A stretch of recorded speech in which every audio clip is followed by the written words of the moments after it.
Hi, my name is Jeremy, and today I want to talk to you about this topic: how to scale your business after COVID-19. You see, we are all going into quarter 3 and 4, and these two quarters, according to the companies that I've been talking to, are critical if they want to play catch up to cover the losses they made in those last few horrible months that just afflicted businesses across the world. So maybe you are one of them, right? And today's topic is really to address this question: how do I plan for quarter 3 and maybe quarter 4 so that I can have a right strategy? I know what exactly to do in order to catch up.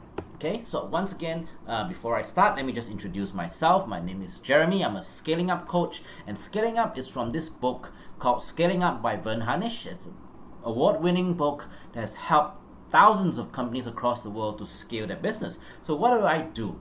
I help CEOs, I work with their teams to scale up the business, to apply the concepts in this book and help them to see the kind of results that they want. So in this COVID period of time, I've been talking to a lot of companies, helping them to apply some of these concepts so that even in this crisis, they'll still be able to scale their business. So that's what I do, and I want to share with you examples and of things that we learned, or things that I have learned talking to CEOs across the region as we come to terms with how are we going to tackle quarter 3 and quarter 4. Now, what is going to happen in the next few months is that the market has gone through this big reshuffling, right? Like in this picture, you will see people playing this game called Mahjong.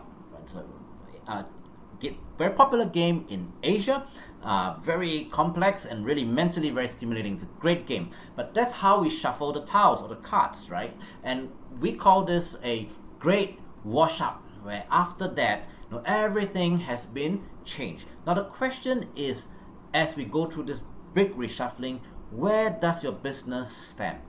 Where does your customer stand, right? We need to understand these things because a lot of businesses are saying that, hey, with this big reshuffling, there are new opportunities for us to take advantage of. So what are these opportunities that are going to come out as a result of this great reshuffle, right? The new opportunities are really the new problems that the COVID has created, new frustrations and needs. Now, these would be the new opportunities that we can tackle. So in order to be able to tackle that, I want to share with you two concepts that are very important, and we're going to combine them to see how we can create our quarter 3 strategy.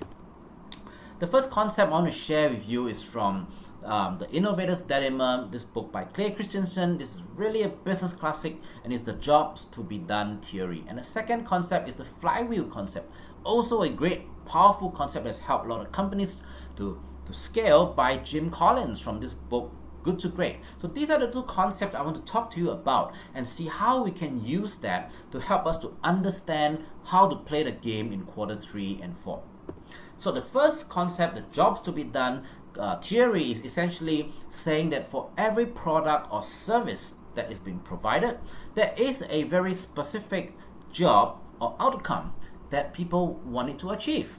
So the key question here is, what is the key job that your customer needs you to do for them as we enter into this recovery stage, right? It's no longer just a product or service that you sell, but there must be that very specific thing that you need to identify. And a very, very interesting story is really this story called The Job of a Milkshake. Go and Google that and read up about this case study, because it's so fascinating that the job of the milkshake is actually to provide a comforting activity for people on long commuter rides going to work every day. And when they found that out, they were able to revise a strategy that saw the revenue scale, right? Where previous attempts to grow the number of milkshakes sold failed, but when they understood the job to be done, they were able to scale that. So read up about this story to understand what's really about this jobs to be done theory. The second one is really the flywheel effect, right? What is the flywheel effect? It's really about momentum. It's really about pushing those few things that will give you the most momentum until the business can move on its own, gains enough momentum. So I think all of us have played this when we were kids, right? I personally do not know how a actual flywheel looks like, because it's not a common thing in Asia, but I think everyone can identify with this in the playground, right?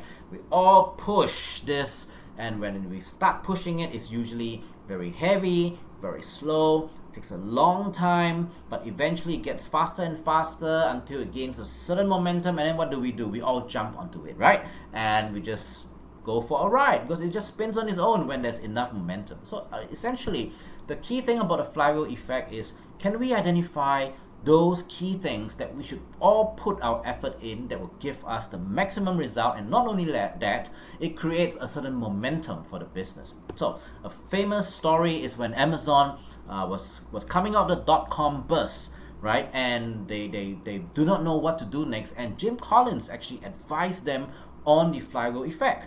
And and everything else is history, right? We all know how Amazon has scaled their business to what it is today, and this is just a very simple capture of what are those things that they have decided that they need to focus on that will give greatest momentum and synergy to that business. So if you understand these two concepts, then we can use it to our advantage to design what we need to do for our customers in quarter 3 and 4.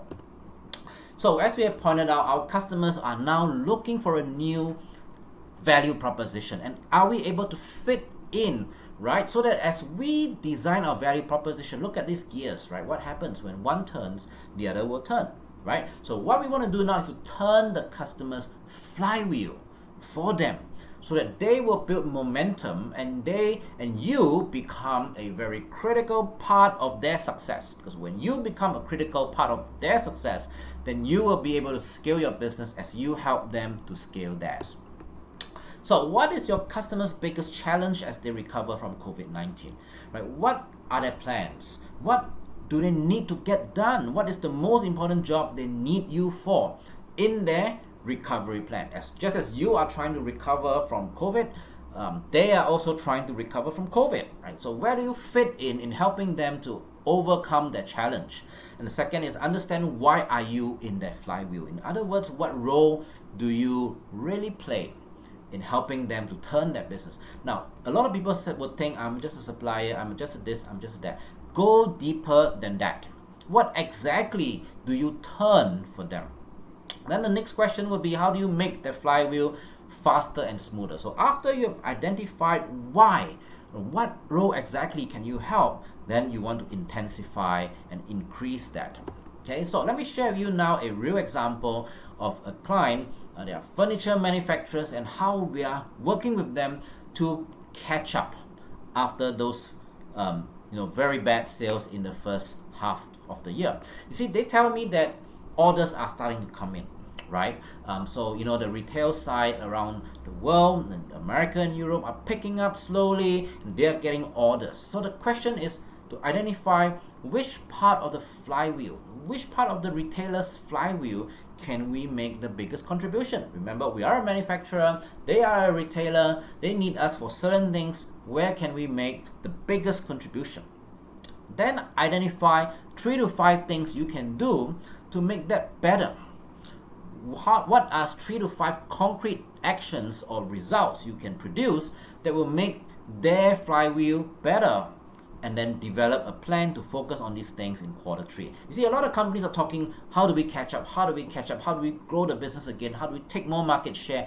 But very few people would be able to zoom down to just 3 to 5 things that they will focus on in order to do it. So it's a lot of talk, a lot of planning, but no concrete action. So what I want you to do, really drill down to 3 to 5 things that you can concretely work on to turn that flywheel and achieve those needs that your customer needs to fulfill, right? So this is an example of what we did. This is a retailer's flywheel, and we discussed and we came up with this. Okay, first is that a retailer, when they have got more designs, they will be able to sell more, right? They'll be able to attract more people. They got more choices for customers. And when you're able to sell more, you will be able to have higher volume, and higher volume will reduce costs, right? We all know that, right? Per unit cost will drop. And we have lower costs, you will have higher profits. Higher profits will enable you to get more designs. So this is just a very simple retailer's flywheel that we work out. And what we want to do now is to get into the flywheel to really understand where do we make the best contribution to our customers' flywheel. So as a manufacturer, where can I make the biggest impact for this retailer? Right? So we're talking about designs. right? As a manufacturer, we can work on more designs. We can even create more designs for them. We can offer them more designs or more choices. And the second area that we can work on is to really work on reducing costs, right? It's not just money costs or cost of production. It is also cost in terms of time, efficiency, productivity, warehousing, and all those other things that are very important to a retailer. So these are the two areas that we identify and say, hey, that's where we fit best into our retailer clients' flywheel.